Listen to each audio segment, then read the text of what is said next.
Step 8 is the temporomandibular joint compression decompression. And this is a very popular technique because temporomandibular joint problems are so popular these days. First, we want to compress because we want to compress the joints, and we will use the compression phase to raise the parietals, to rotate the temporals, and actually the traction into the internal membrane system. Then when we decompress, we'll decompress the temporomandibular joints and balance the mandible. Mother Nature's been very kind. She's provided a little notch right here in the mandible, and we hook our fingers around that.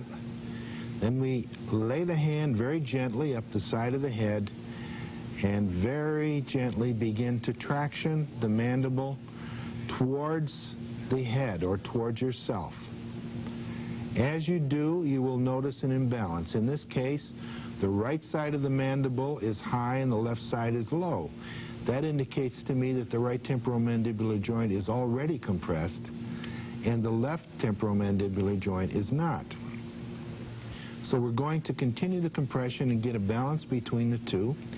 As we do, since the joint of the temporomandibular joint, or the fossa in the temporal bone, is located anterior to the axis of rotation, it puts us into an internal rotation phase of the temporal bones.